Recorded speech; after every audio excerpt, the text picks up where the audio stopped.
I'm good. How you doing? Oh, I think you're muted because I can't hear you. I said not too bad. A little rough for where I just got off the I-5. Oh, that's no fun. Yeah, it's no fun.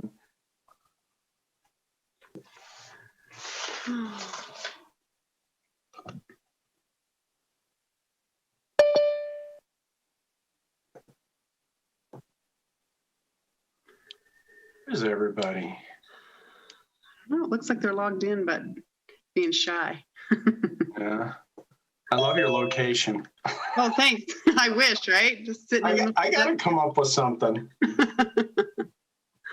Hello. Hi, how are you? Good. How are you? Sorry, we're just behind the scenes doing all the moving and shaking, so We don't see us. We knew you were working. Hi, guys. So we lost Adam, huh? Just waiting for two more. Two more? Two more.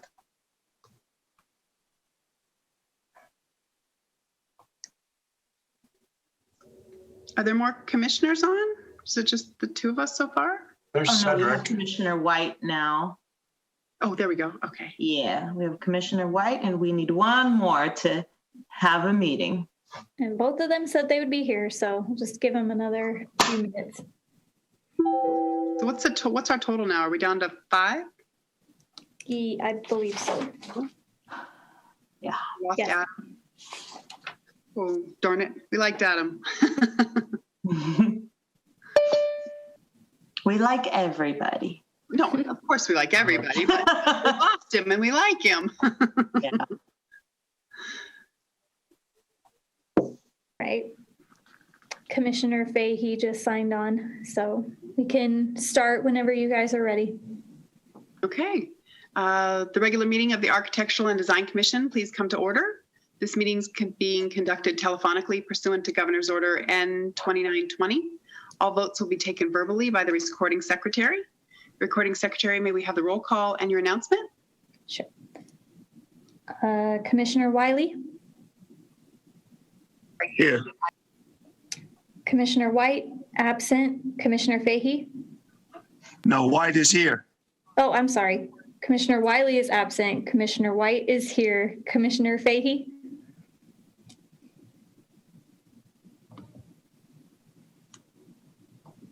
You're on mute. She's present. She's just on mute. There. You see her. Can you hear me now? Yes, We can hear you. I'm here. Okay. Commissioner Despain Present. and Vice Chair Bartlett. Present. We have a quorum. Callers wishing to speak on the public hearing portion of the meeting will be unmuted once we have reached that portion of the agenda. Thank you. Moving on to public business from the floor. The public may electronically participate in the meeting by sending comments to the recording secretary 2 hours prior to the meeting. Callers wanting to speak on the public comment portion of the meeting will be unmuted once we've reached that portion of the agenda. Comments will be read aloud. Let's see, do we have any emailed comments or speakers regarding public business from the floor? We do not have any emailed comments. At this time, the public phone lines are now open for those wishing to speak on public business from the floor agendized items. Any callers wanting to comment, please press *6 now, state your name, and then wait until you are called upon. And it does not appear that we have any callers. Okay, so let's see. Before we move on, emailed comments must be checked before any action can be taken on each agenda item. Roll call must also be read for each commissioner to state their vote on each item. Let's see, do we have any emailed comments? You said, no, we don't. Oh wait, do we have any emailed comments regarding the meeting from the 7th? No, we do not. Okay, let's see, I move that we adopt the minutes from the meeting on January 7th. I second that.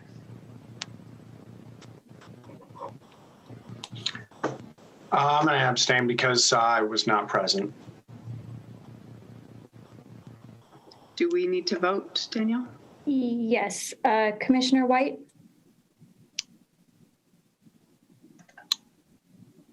Yes. Commissioner Fahey? Approve.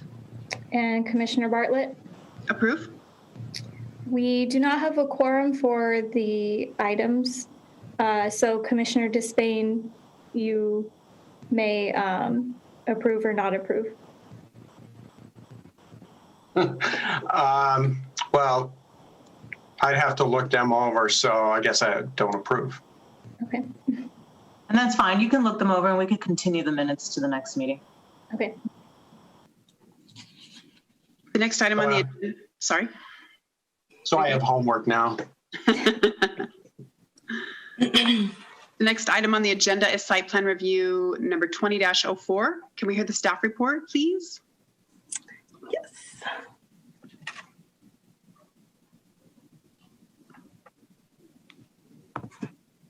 All right. Good evening, commissioners. The item before you is site plan review number 20-04. The proposed project is located on the southeast corner of 20th Street West and Avenue I in the moderate density residential zone. The proposed application is for the construction and operation of a 162-unit apartment complex on an approximately 11-acre lot. The development would have two-story apartment homes that would range from 2 to 3 bedrooms. It would also, excuse me? Oh. Okay, I'm gonna continue. Okay. It would also include a clubhouse that would provide amenities such as a pool and leasing office. A total of 25% of the project site would be landscaped. The development would also include 2 pocket parks, as well as a recreation area near the clubhouse building. The landscaping would be provided throughout the site along the residential buildings, as well as in the parking areas. The applicant has proposed 3 different color schemes to be utilized throughout the development, as shown on this site plan. Slide. The buildings have been designed to have Spanish-style architecture and features. Each residential building would include tile roofing, stucco, and defined entryways with one of the 3 proposed color schemes. The proposed color palette includes a mixture of neutral browns with the incorporation of blue and black accents. The proposed buildings maintain a consistent design throughout the development, all while providing articulation and reinforcing the concept of 360-degree architecture. The architecture and color schemes carry over to the clubhouse building, but this building has distinguishing differences such as ceramic tile and decorative iron around some of the windows. Here's the rendering of the clubhouse building. All right. In conclusion, the project complies with City of Lancaster's design guidelines, and staff recommends the approval of the elevations for site plan review number 20-04. The applicant and myself are here to answer any questions you might have. Thank you.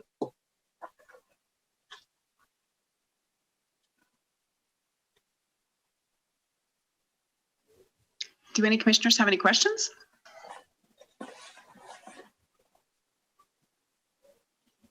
Do we have any emailed comments or speakers regarding SPR? We do not have any emailed comments. Sorry, SPR 2004.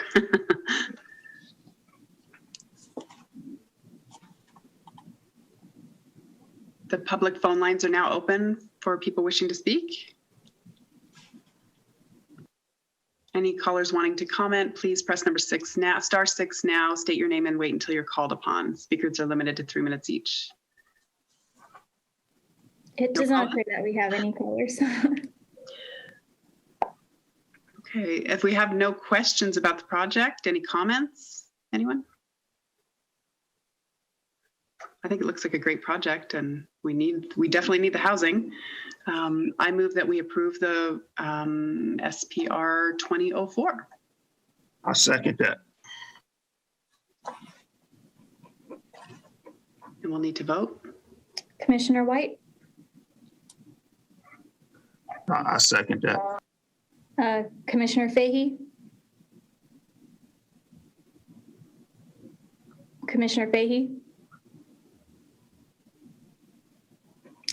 There you go. Approve. Commissioner Despain? Approve. Vice Chair Bartlett? Approve. Motion passes 4-0, 1 absent. Next item on the agenda is the housing bills update and ADU state requirements, which will be presented by Cynthia Campagna. Good evening, Commissioners. Tonight, I'll be presenting an update on the 2020 housing bills and information on accessory dwelling units in regards to state requirements and standards. Next slide. Governor Newsom signed a number of housing bills into law August of 2020, and there were 6 housing bills, and out of the 6, only 3 would be applicable to the city, which are AB 1561, AB 2345, AB 1851, and additional updates to the ADU law. So AB 168 and AB 831 involve SB 35, and we haven't had any applications for those in the city, so it wouldn't be applicable. And AB 725 involves the housing element, but does not take effect until 2022. Next slide. So AB 1561 automatically extends by 18 months the life of a housing entitlement issued before and in fact on March 4th, 2020, and will expire before December 31st, 2021. Only 9 maps would qualify for this extension. In addition, the new law would also extend the time for CEQA for tribes to respond for consultation requests by an additional 30 days for a total of 60 days. AB 2045 makes several changes to the density bonus law. The bill increases the maximum density depending on the affordability of units up to 50%. The bill decreases the percentage of total units that must be for lower income households to qualify for 2 or 3 incentives or concessions.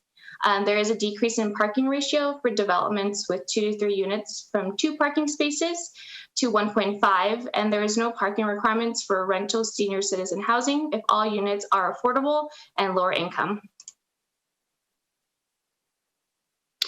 So next is for accessory dwelling units. Over the years, ADU law has been revised to improve its effectiveness at creating more housing units. Changes to ADU laws are effective January 1st, 2021, which further reduce barriers, better streamline approval processes, and expand capacity to accommodate the development of ADUs and junior ADUs. The City of Lancaster allows for ADUs and guest houses since 2013. However, it is out of compliance. Updates to the code would be made following the housing element update in order to comply with state law. So what is an ADU and a JADU? So they are attached or detached residential dwelling units which provide complete independent living facilities.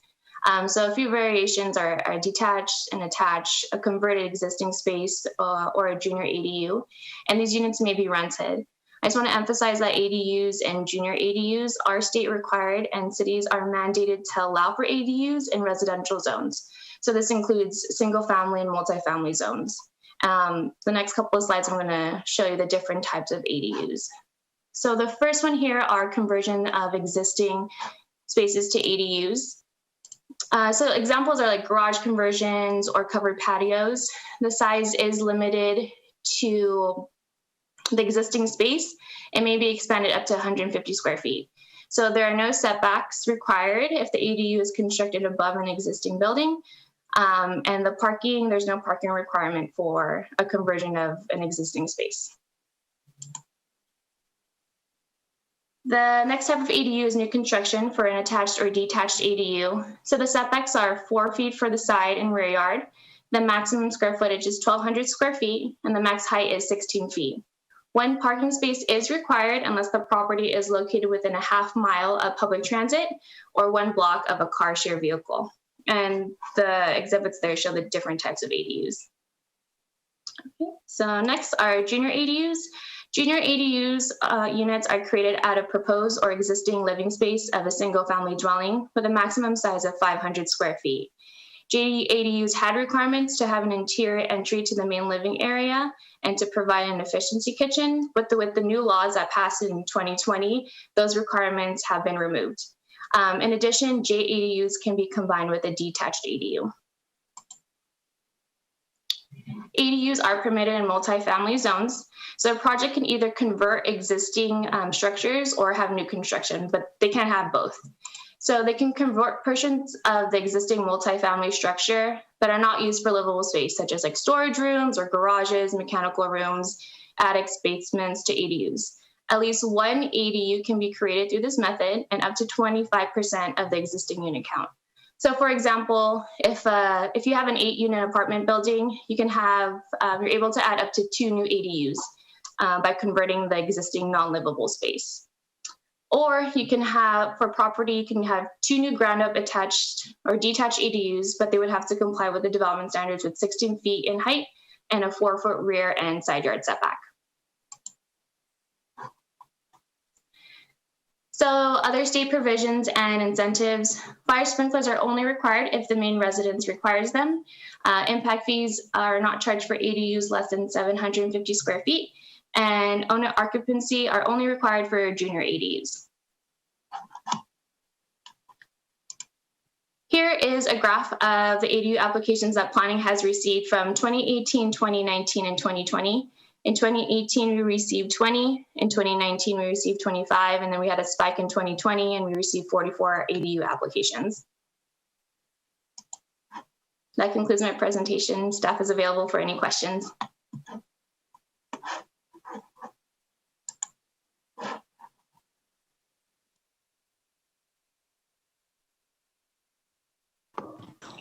What's a half parking space?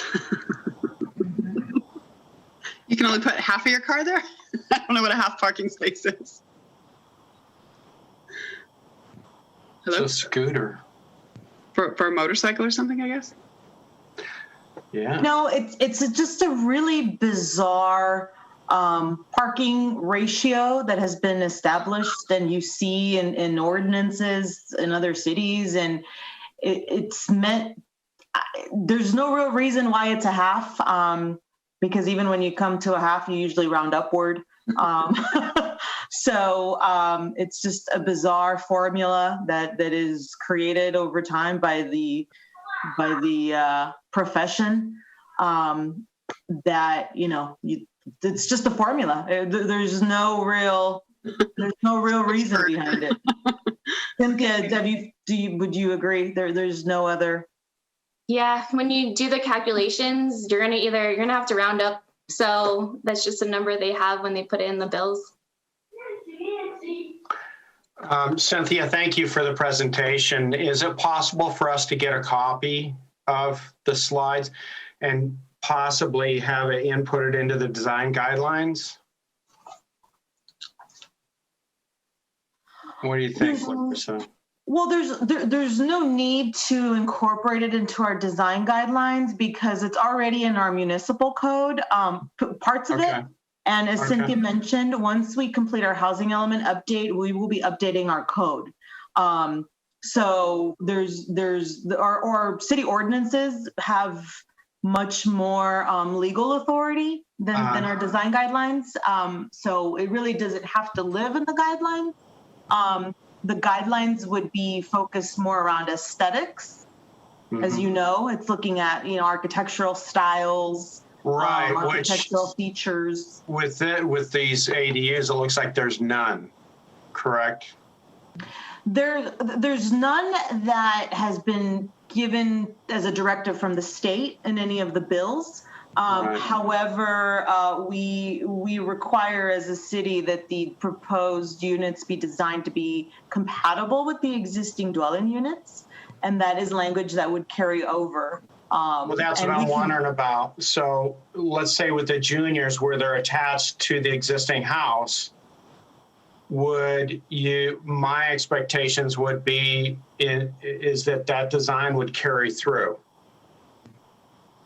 Right, and that is what is currently required, and we will make sure that as we update our municipal code to reflect the changes in legislation, that the language remains intact.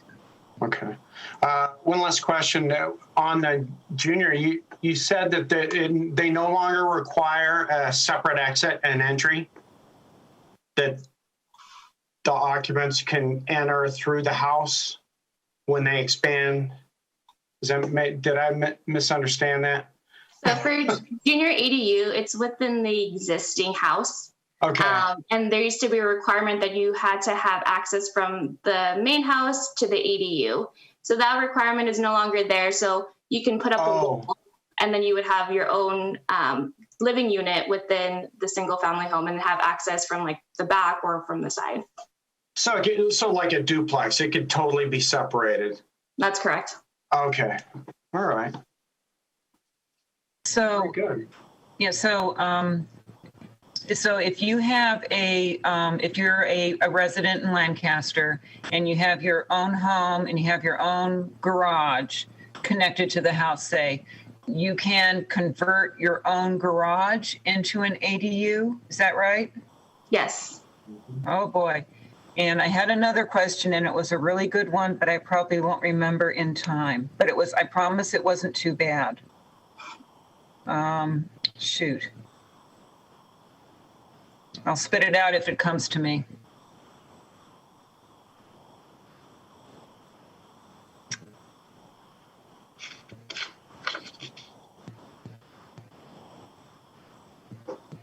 Can I ask a question while you're thinking about it?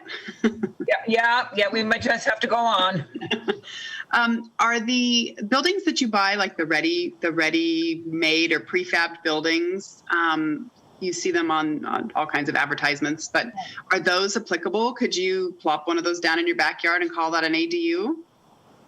Or a junior accessory dwelling unit? Because it's it'd be an ADU in the back, right? So we have seen those, but we make sure that they are compatible to the house. They have the same color, they have the same material. If it's stucco, it should be stucco in the ADU. And it has to be on a permanent foundation. So it's not something that can move within an X amount of years. So we do see it, but we do make sure that it is compatible to the house. It's not just going to be a random box building behind a house that you might see, but we make sure that they are compatible. So you see those tiny homes all the time, advertised everywhere. I've seen them everywhere. And so I was just wondering how many people are going to want to plop those into the backyard. And then, so it's good to know that it's going to have to be some conformity to that. So I did remember my question. And I don't know if this, do ADUs have their own separate mailing address?